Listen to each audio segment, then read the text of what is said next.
6. käik podcasti toob teieni Betsafe.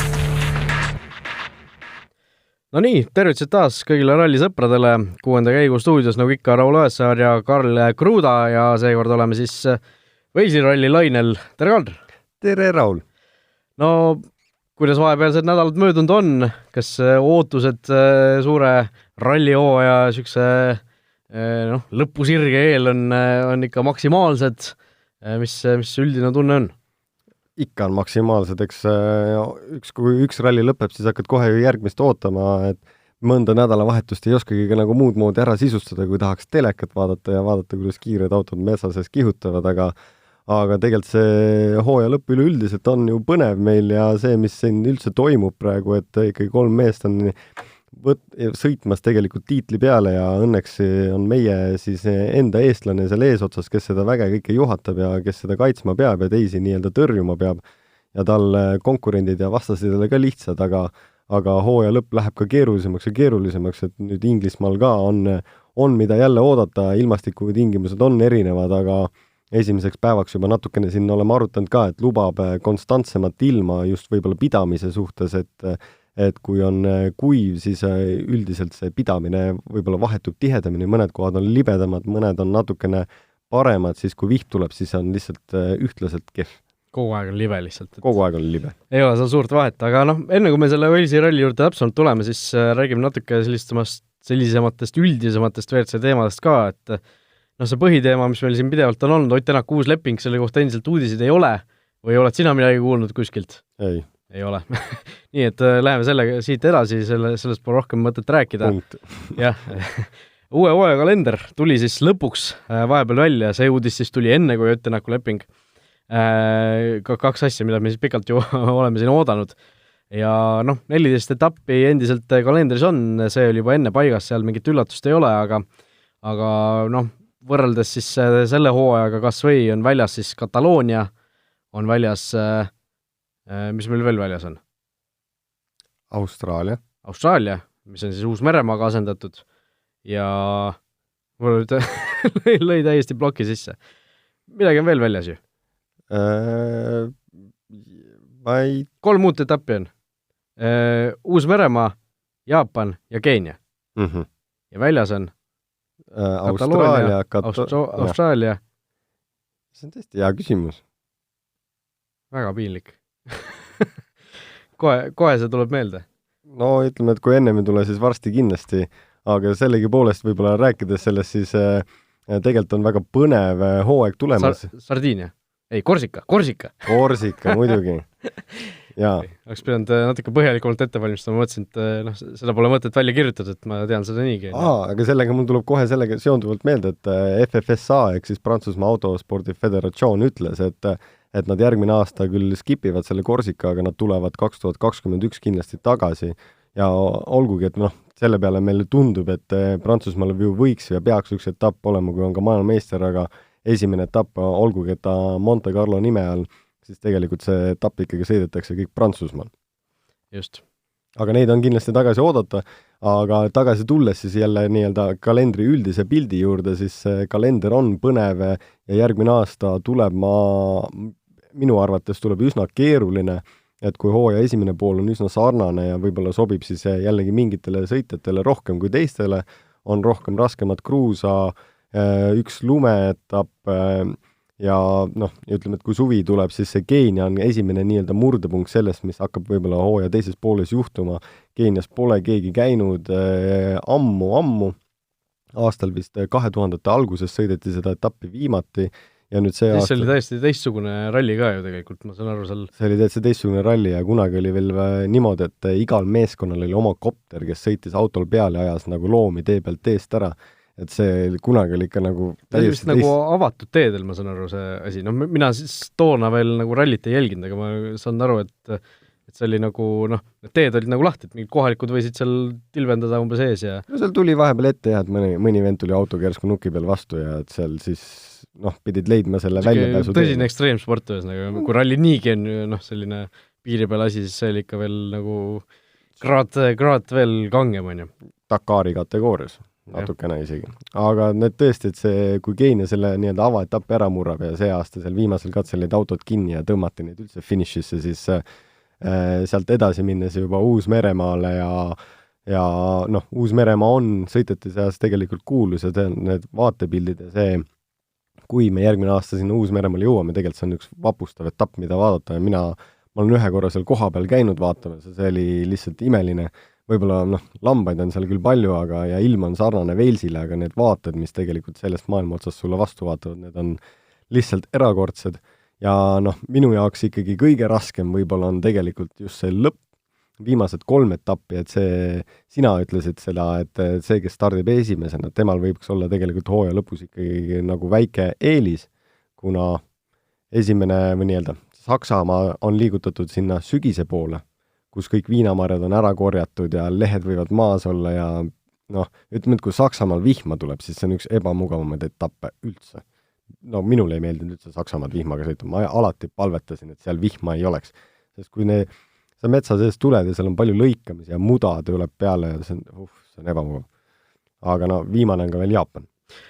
Seda, mis sa ütlesid, mis ma mõtlesin 3 viimase etapiga, et tõesti 2 asfaldirallit, eks ju, Saksamaa ja Jaapan, pluss siis Walesi ralli, kus me teame ka, et kui seal märg on, siis enamasti on seal märg, eriti nii hilises sügises, seal on 29. oktoober kuni 1. november on see kuupäev, millal see toimub, on ju, et seal suur tõenäosus on, et vähemalt natukene sajab, vähemalt niiske seal on ju, et esimesena startijal ilmselt on seal väike eelis tavaliselt, et kõik viimast 3 etappi on sellised, kus see, kes on MM-sarja liider, temal võib nagu siuke väike eelis olla, et see seis pärast Türgi rallit, pärast 11. etappi võib päris siuke oluline olla, et kes seal sellele lõpusirgele nii-öelda esimesena vastu saab minna, et kui praegu meil on siin see on Austraalia ralli, kus on ju, mis on viimane, mis on kruusaralli, Kataloonias on kõigepealt alustatakse kruusa pealt, eks ju, et seal on ka see nii-öelda faktor, et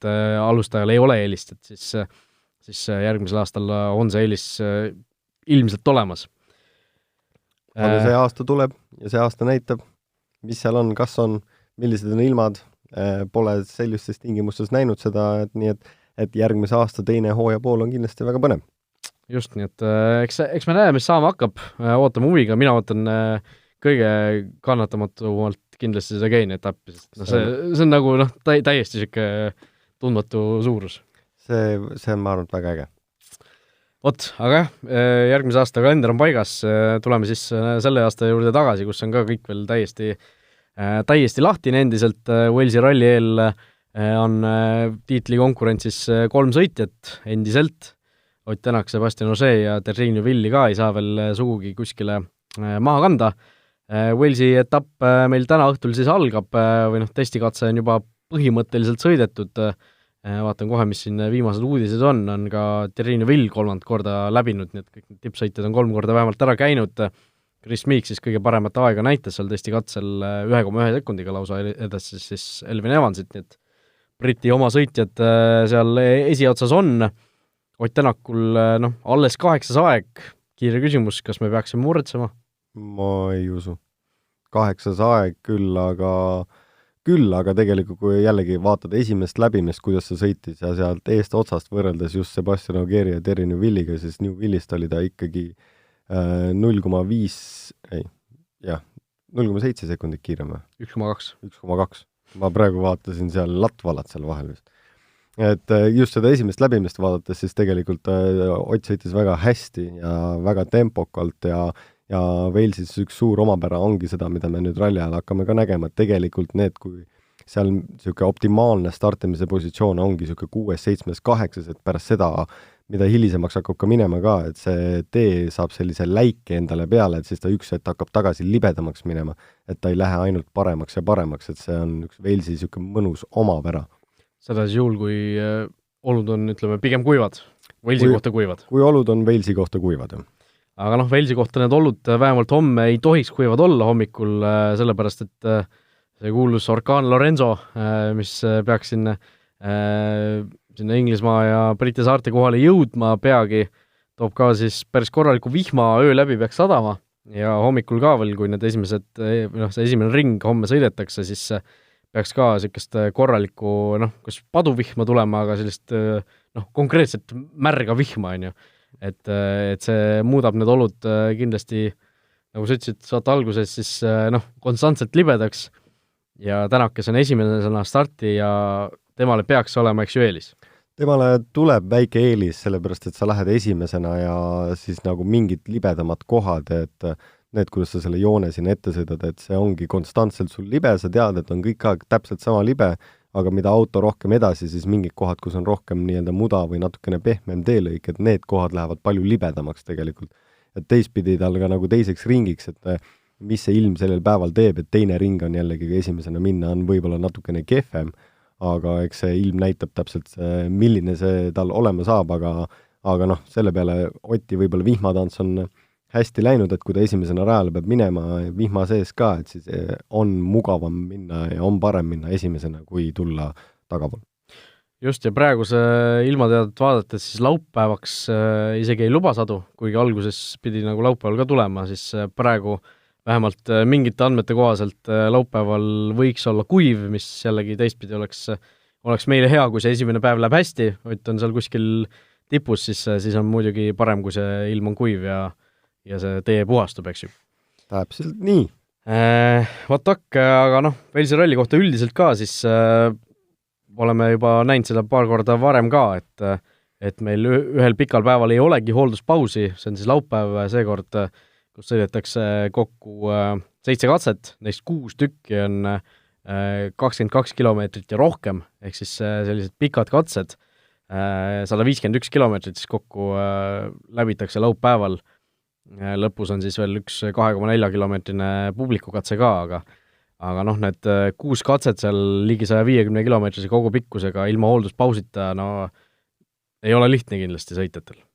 Need ei ole lihtsad katsed, aga need on väga-väga kuulsad katsed, mina olen ka kõiki nendest sõitnud, see on klassikaliselt seal Kesk-Walesis, seal kui Newtowni ja see kõige kuulsam koht selle tegelikult ühe katse nimi on ka, on Sweet Lamb, magus lammas, mis siis on selline testikompleks, kus tegelikult enamus teste aasta ja ringi viiakse ka läbi, et just nii-öelda Walesi tingimusteks nagu seadistel autote testida seda ja müherin on vist see, mis läheb üles mäe otsa ja tuulikute hulka korra, kus peale on tihti udu näha ja eriti võib-olla hommikutundidel, kui see udu ei ole veel ära kadunud, et seal on omad mingid nišid ja omapärad, mis seal on ja hästi palju on seal selliseid suuri kive ja teravaid kive mingites nurkades, et võib olla küsimus rehvide ja rehvi purunemiste kohta ja võib-olla kõige paremini nendest purunemistest annavad aimu või kõige kiiremini annavad aimu need lamba nii-öelda karjuse vahed ja aiad, kus vahel on siis nii-öelda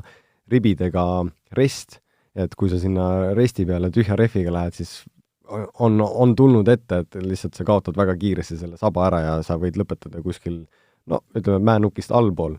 Seal tegelikult see vaatepilt või kus see toimub, seal on alati tuuline, seal on alati vihma sajab ja seal on väga iseloomulik, et kui sellel päeval peaks ka vihma sadama, siis pealtvaatajad, kes on kohapeal, nemad, kui sa hakkad jälgima seda vihmasadu, siis see vihm sajab mitte ülevalt alla, vaid vasakult paremale või paremalt vasakule.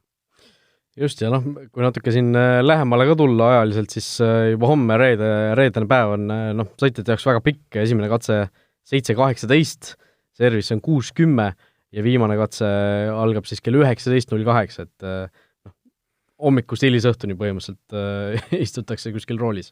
Wales on selle pealt väga omapärane, et seal on, minu ajaloost on ka, seal on need minu rekordid on nagu kõige pikemad päevad, mis üks oligi 20 tundi ja magasid siuke 3 tundi ja siis hüppasid tagasi autosse ja panid uuesti sama aja otsa.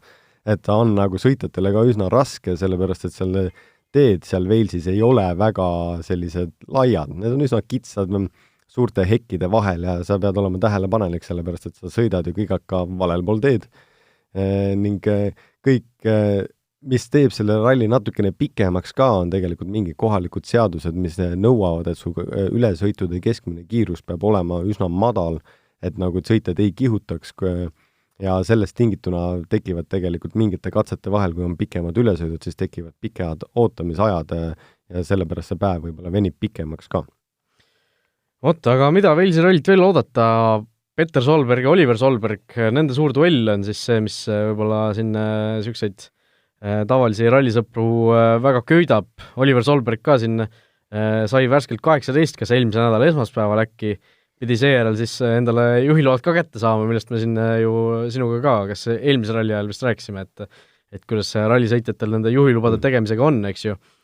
No Oliver Solbergil läks väga libedalt, et selles suhtes, et ta isegi suutis ühe korra teooriaeksimi läbi kukkuda, järgmisel päeval sai uuesti teha, tegi ära ja siis tegi veel sõidueksimi ka ära siin paari päeva jooksul, et ma tean, Eestis need järjekord on natukene pikemad, ütleme nii, eriti sõidueksimi puhul, et selline asi ilmselt nii lihtsalt ei käiks, aga no ju siis Rootsis ilmselt, kus ta seda tegi, eeldatavasti seal kus see Solbergide pere elab, seal need asjad ilmselt läksid natuke libedamalt, aga noh, peaasi on see, et tal need load on käes ja startida saab tulla, nii et isa ja poja vahel selline vägev duell, seda me nägema hakkame. Seda me nägema hakkame, Petteril on kindlasti natukene rohkem kogemust ja üks tiitel ka veel vöö peal, 2 erinevatest kategooriatest küll, aga Oliver on selles mõttes, ta on väga hästi ennast näidanud ja siin tegelikult tänast hommikust testikatset vaadates Oliver sõitis 2 korda, Petter sõitis 3 korda, aga isa pojast jagu ei saanud ja värskest juhilubade omanikust siis veel niipidi öeldes või rohelisest lehest lausa. Rohelisest lehest, et rohelistel lehtedel on ka selline huvitav omapärad, mõned on väga, väga hea ja raske jalaga.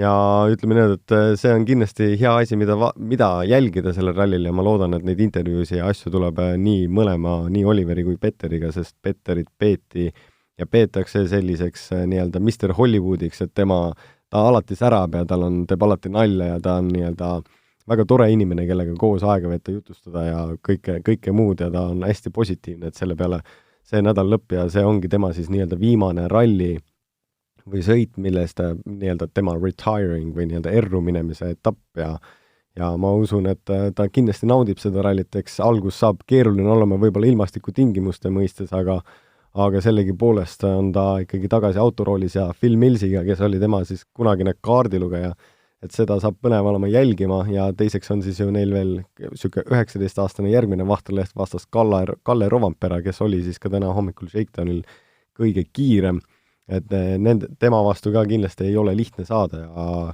ja usun, et seal on nii põnevat võitlust näha igast nurgast, sest ka R5 klassis on tagasi Hayden Paddon Uus-Meremaalt siis, kes teeb sellise proovietapi ja järgmine kord tema siis sõidab juba Austraalias WRC-ga. Hommikutunnid tal kõige paremini võib-olla ei läinud ja kõige kiiremat aega ei näidanud, aga eks ralli ei ole veel avapauku saanud ja ütleme, et sealt kõike on veel oodata ja kõike on veel näha, et loodetavasti tema tuleb ka kuskilt tagantpoolt ettepoole, aga üldse seda kompotti vaadates koos Mats Ösbergi, Petter Solbergi, Oliver Solbergi, Jan Kopecki, Gus Greensmith, Hayden Paddon, et see R5 kategooria on sellel etapil on ka ikkagi väga-väga tugev, et selles klassis tuleb ka, ma arvan, et üks pingeline võistlus. Jah, juba palju Norral siin ikka stardis, et vaatad siin Mikkelsen, 2 Solberg ja Östberg, eks ju, võiks Henning Solberg võiks ka veel olla, et oleks korralik pereüritus seal, aga nii on, aga see ei ole ainukene selline uus või uudne asi, mis siis tegelikult sellel aastal Ruck Rally Walesil on siis tegelikult on üks esimene katse, mida peetakse Oulton Pargis, on ka üks vana ja kuulus katse, mida viimati sõideti siis tegelikult 1993. Et see ongi see, et kuna see ralli saab seekord stardi siis Liverpoolis, siis see andis selle võimaluse, et kasutada seda katset ka, et see mahuks täpselt sinna ajakavasse, et seda katset põnev on kindlasti jälgida ja võib-olla sellist natukene ajaloolist hõngu on ka seal, sest sellel ajal seal sõitsid siis Juha Kankonen, Armin Schwarz ja François Delecour, et see oli ammu aega tagasi. Just, ja noh, kui siin nendest Paddonit mainisid siin tagasi tulijana, siis tegelikult üks tagasitulek on veel Elvin Evans tagasi roolis pärast siis seda Eesti ralli saadud vigastust, pidi 3 M-etappi vahele jätma, aga nüüd kodurallil on tagasi ja üritab siin taas võitu jahtida, paar aastat tagasi seda õnnestus küll nende D-Maci rehvide abiga natuke, eks ju, aga tõesti Malcolm Wilson ütles ka siin autospordil, et Evansil on vabad käed põhimõtteliselt antud, uus auto, poiss, vajuta gaasi ainult ja anna minna, et midagi kaotada ei ole. M-spordil ka mingisuguseid tiitlilootusi ju emas-kummas arvestuses enam ei ole, et lihtsalt tuleb nautida ja kodupublikut rõõmustada. Täpselt nii ja tegelikult ta alustas ka ju isegi üsna hästi Shakedownil, temal siis tegelikult teine aeg täna ja tegelikult mis kõige parem neid aegu vaadates või Elvini sõitu täna vaadates on need, et need olid kõik konstantsed, et ta esimesed 3 läbimist, mis ta tegi, see varieerus ainult 0,6 sekundit ja see on jah, selles mõttes, et esimesest aegast või kõige parem aeg, ta teisel läbimisel parandas siis esimese läbimise aega 0,6 sekundit oligi täpselt see vahe ja pärast seda ta võib-olla läks natukene kehvemaks, aga see ongi see, millest ma ennist korra rääkisin, et kui see tee saab poleeritud juba, et siis seda maksimaalset kiirust seal hoida läheb nagu natukene keerulisemaks. Jah, siin kui sa ütlesid, et 3 läbimist oli teda 0,6 sekundi, sest mul tuli millegipärast meelde see kuulus Rait Ratassepp, kes seal järjekordselt oma ultrateatloni seiklust teeb, temal ju 3 päeval järjest need viimase jooksumaratoni ajad olid kõik 5 sekundi sees, et 3 päeva järjest niimoodi täpselt sama tempo kogu aeg joosta, et see meenutas natuke seda, aga okei, see selleks edu siin Rait Ratasseppale ka, aga Roland Poom on samuti siis Walesi rallil võistlemas JVRC klassis, temal on ka seal tiitlivõitlus tegelikult käimas, sest vähemalt teoreetiliselt on tal võimalik veel isegi JVRC maailmameistriks tulla.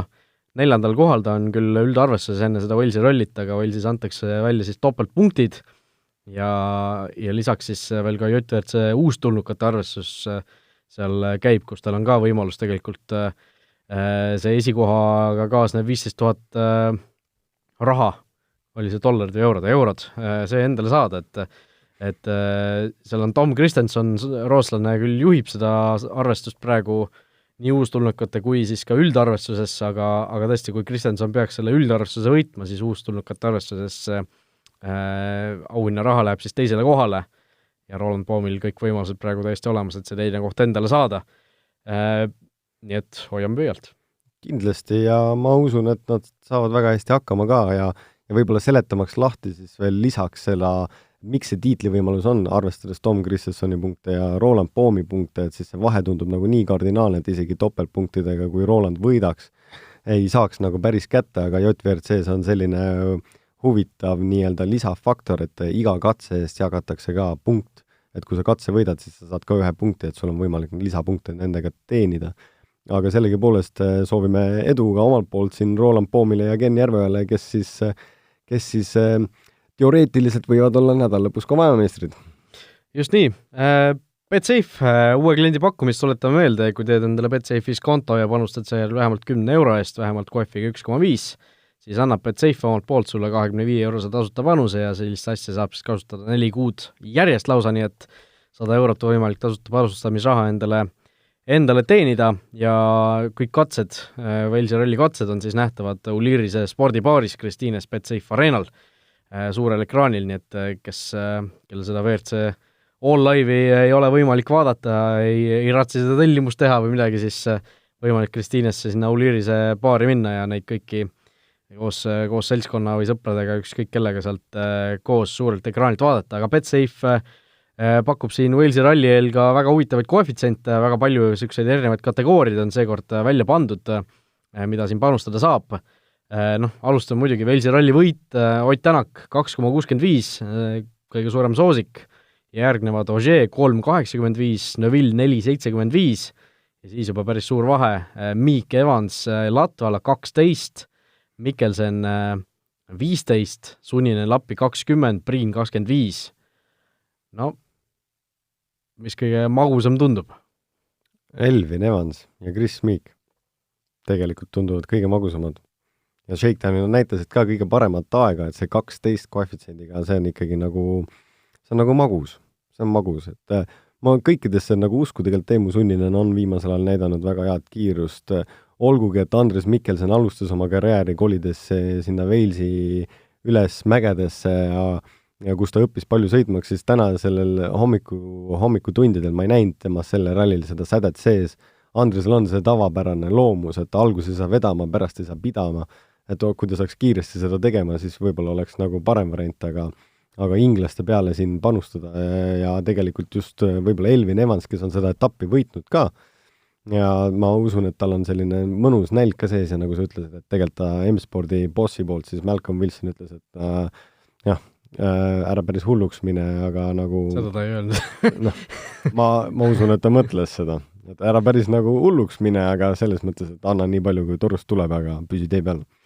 Jah, ja top 3 koefitsiendid, mis meile siin sageli meeldib vaadata, seal on ka päris häid väärtusi, Meek 4, Evans 3, 4,00, 3,00 ja mis minule isegi sealt kõige rohkem silma hakkab, on Esa-Pekka Lappi 6,00. Lappi tegelikult on ju alates siin Soomes saanud ennast päris hästi käima. Ja Türgis oli ta ka ju esikolmiku Teine mees, et 6 ja tänasel Shakedownil ka ju seal täiesti tipus. Ilusti toimetas, jah. Et see 6 tundub selles arvestuses nagu väga hea pakkumine. Ma kohe tahaks lisafaktorit siia juurde lisada, et Citroen on siin salaja testi teinud. Ma ei tea, kas sa oled sellest kuulnud? No, räägi. No, Citroen on salaja testinud erinevaid juppe ja asju ja siis lõpuks kas on parem või halvem, nad on hash-hashinud, kellegile pole rääkinud. Ja nüüdseks on siis jõudnud nagu situatsiooni, et kui nad on siia rallile tulnud, et siis kui et nad keegi veel ei tea, mida nad tegid ja siis Esa-Pekka tegelikult andis ralli alguses üks hea intervjuu ka, et vaatame, et tegelikult auto peaks päris hea olema. Et siin keegi ei tea, kas nad võtsid nüüd sellel rallil uued jupid kasutusele või mitte. Seal on see, et kui sa võtad uued jupid kasutusele, siis sa enam arendada seda juppi ei saa, vaid sa nii-öelda, siis see läheb homologatsiooni raamatusse ja see sellisena jääb. Et nad sõitjad said ise valida, kas nad tahtsid seda või mitte. See, mis valiku nad tegid, seda me keegi ei tea, et pigem tuleb oodata siin just ralli algust esimest katset, et kas nad ise räägivad selle välja ka või mitte, aga see lihtsalt võib olla niisugune huvitav faktor ja kui mina täna hommikul just vaatasin nii-öelda Citroeni autosid sõitmas, siis mulle tundus küll, et midagi on muudetud, sellepärast et see saba istus natukene teistmoodi seal tee peal kui muidu.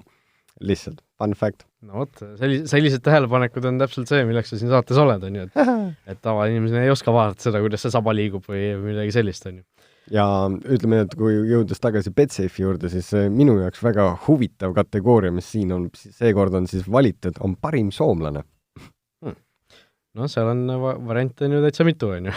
Jah, et siin, samamoodi nagu top 3, aga et see on lihtsalt selline huvitav, et kui sa leiad oma sõitja või lemmiksõitja, et siis tegelikult neid kategooriad on siin tõesti seekord päris palju ja ma ei tea, kes kellegil on Command C, Command V mingi probleem on arvutil, et aga lihtsalt selle peale on mida leida ja mida otsida ja tegelikult on siin väga huvitavaid asju ja ütleme, et kuskile isegi võib-olla leiaks selle väikse panuse. See parim soomlane Esa-Pekka Lappi 3,33 on koefitsient, nii et pole üldse paha variant. Parim Toyota sõitja, Toyota 1,33 ja näiteks see traditsiooniline panus on ka siin, et kes saavutab kõrgema koha, kas Ott Tänak või ükskõik kes teine. Tänak 2,55, siin on targem panna juba, et Tänaku rallivõidu peale, mis on täpselt sama asi ju, et 2,65 on Tänaku rallivõidu koefitsient ja või siis keegi teine 1,46, et ei teagi kusjuures, mis siin nagu see parem väärtus on, aga jah, ja siit võib-olla allapoole minnes tegelikult Elvin Evans versus Terry Newville. Elvin on 2,05 ja Newville on 1,07, et siis selle arvates seda just, et Newville mingi hetk võib olla see, et Adamo ütleb, et kuule, tulen kindlalt finišisse, kui näiteks on mingisugune selline koht, et Newville ei suuda Ožeele ega Tänakule üldse vastu saada, sarja üldarvus läheks seal väga suureks juba vahe, et pigem võtame selle meeskondliku tiitli või kindlustame seda, aga ja M-Sport on Inglismaa-based nii-öelda, nendel tehas lihtsalt seal samas. Just. Auto on ehitatud nendest tingimustes. Nii et minge vaadake Betsafe'ist ise ka, koefitsiente väga põnevaid ja huvitavaid on palju. Meie aga läheme siit kuulajate küsimuste rubriigi juurde, küsimusi on meil siin ralli vahelisel ajal ka paar tükki tulnud. Küsib Siim, kas oskate öelda, kui palju Walesi rallil võib auto raskem olla muda tõttu peale katse lõppu, et tavaliselt katse vältel auto muutub kütuse arvelt natuke kergemaks, aga kas siin võiks asi justkui tasakaalus olla või hoopis äkki vastupidi, et sama küsimuse alla võiks minna ka see, et kui palju võiks külge korjatud muda ja savi mõjutada aerodünaamilisi omadusi, ütleb, et PS, saade on vägev. Väga, väga hea tähelepanek tegelikult, et kütuse vähenemine, olgugi, et katsed võib-olla nii pikad ei ole, sellel korral, et see päris sarnaseks jääda ei saa just sellepärast, et et autod korjavad tegelikult väga-väga palju raskust juurde just seal Walesi mudades, ta on niisugune natukene kitilikum ka mõndadel katsetel ja no tegelikult lihtsalt võttes, et üks ratas või koobas võib tegelikult koguda niisugune circa 10 kilo, et siis pärast katseid 30-50 kilo ei ole üldse väga suur küsimus nendel autodel. Aga noh, mina kunagi, kui ma sõitsin, siis ma mõtlesin just, et panna nanotehnoloogiat koobastesse, et see kitti jääks sinna kinni, aga see mõte vaibus väga kiiresti sellepärast, et koobastesse lendab kõige kive, mis peksab selle nano sealt nii ehk naa maha, et seal nagu väga suurt varianti ei ole, mida sa teha saad. Ainuke, mida tehakse, on siis see, et sõitjatel on need pannilabidad ja mingid pahtlilabidad kaasas, et siis kui katse lõpetad, siis tõmmatakse labidatega üle auto kõik muda maha nii palju kui võimalik ja siis järgmisele katsele kogud sama raskus uuesti tagasi. Palju see juhitavust mõjutab? No ta ikka natukene mõjutab. Selles suhtes, et kui me oleme kuulnud, et siin 20 kilo kuskil taga varuratta näol, lisavaruratta näol on niisugune, mis sõitjad vahel häirib, et kui me räägime siin 50-60 kilo muda, siis no ta ikka läheb natukene, selles mõttes pidurdusmaad lähevad pikemaks ja pigem see muda koguneb kui tagumisse otsa kui esimesse otsa, et seal esimesed rattad viskavad ju nii-öelda auto esimesest ratastest mööda külje peale ja taha siis põhja alla, et siis seal eesotsas nii palju ei ole, et see pigem see saba hakkab jääma nagu madalamaks mingi hetke pealt kui nina, et selles otsas ta mõjutab seda auto käitumist natukene, aga kuna see juhtub konstantselt, et ta ei ole järsku, et esimeses kurvis on kaal küljes, et siis on nagu järgmises kurvis on midagi nagu uudist ja uut, et see pigem on nagu konstantne liikumine, et seal nagu midagi väga suurt erinevust ei ole, aga ja just see ilmselt ka, et kui varravratas on väga konkreetselt ühes kohas, siis muda on nagu igal pool, eks ju. Yeah. Marko küsib, mingi aeg olid kahinad, et Subaru ja Mitsubishi on taas väikest huvi näidanud tagasi tulekuks. Kas on ka mingeid konkreetsemaid uudiseid oodata, et on mõni tehas WRC-sse tulemas? Palju nad räägivad küll ja just siin paljud tegelikult proovivad nii-öelda tehase käsi ka võib-olla väänata erinevate riikide näol, erinevate nii-öelda garaažide näol, et kes on ehitanud endale Mitsubishist ehitati vahepeal Mirage R5 aga nad ei saanud homologeerida, sest Mitsubishi tehas ei andnud neile nagu luba. Et sellist asja tehakse ka, et sama, mis oli Protoniga, kus tehti see Iris R5, et Inglismaa ettevõte tegi selle valmis ja siis nii-öelda küsis nagu toetust tehaselt, et palun nii-öelda nagu, et laske see homologeerida, et me ise nagu rannime, et siis see kuskilt mingi hetke pealt jooksevad ikka plokid ette. Juttu on palju olnud ka Mitsubishist ja Subarust ja tegelikult legendaarsed või nii-öelda rallimaailma mõistes, kui räägitakse Subarust või Mitsubishist, siis esimene asi, mis tegelikult mõttesse tuleb, ongi nagu ralli. Kas või võtta Tommy Mäkinen? Legendaarsed, need sinised Subarud ja punased Mitsubishid, eks ju? Jaa, täpselt, legend.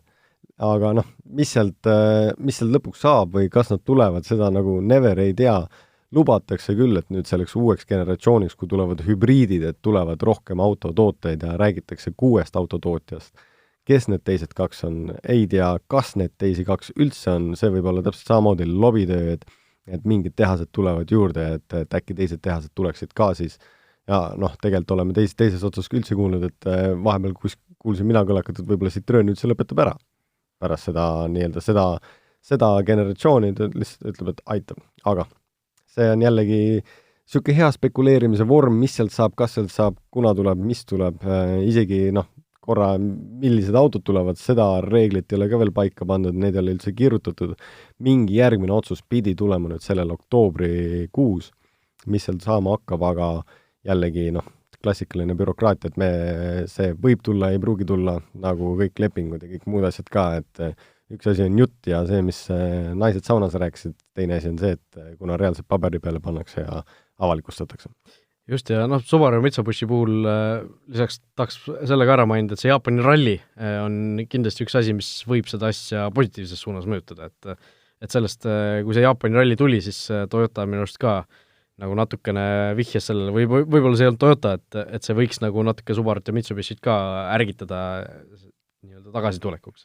Ütleme, et sama kui me vaatasime Toyotat ja mingit asju, et siis kui ta tuleks, siis see peaks hakkama juhtuma järgmisel aastal juba, kui sa tahad arendada autot, Toyota arendas ka mitu aastat enne, kui ta tuli areenile. Selle peale järgmine aasta võib hakata meile näitama, et midagi võib juhtuda, sest siis on 1,5 aastat aega, et sul arendada samasse staadiumisse auto, mida on tegelikult praegu ju nemad ju koguvad iga ralliga kõik aeg endale informatsiooni, insenerid, ilmastiku, teed, kõik asjad, et see on nagu kõik aeg on konstantne informatsiooni pealetulek. See, kui sa tuled nagu uue tehasena välja, et siis sa tegelikult pead hakkama seda sammu varem astuma. Just nii, vot selline oli siis meie Walesi ralli eelvaade.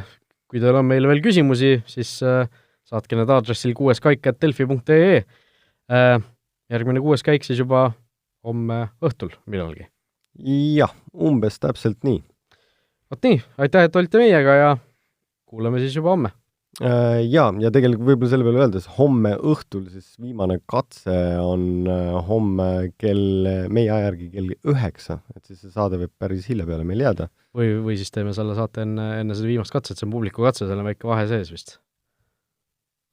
Homme ei ole. Vaatame kohe. Homme viimane on Abe Hirnant. Jah, aga enne seda on... ei ole jah, mingit erilist vahet. Enne seda on Tüfnant. Vot, et tõesti võib hilja peale jääda, nii et laupäeval oli see, kus publiku katse on seal 3-tunnise vahega, nii et... Laupäeval saame varem õhtule. Nii et jah, selline see raske elu on meil ka ja teil, kallid rallisõbrad. Nii et kohtumis juba homme hilisõhtul. Täpselt nii.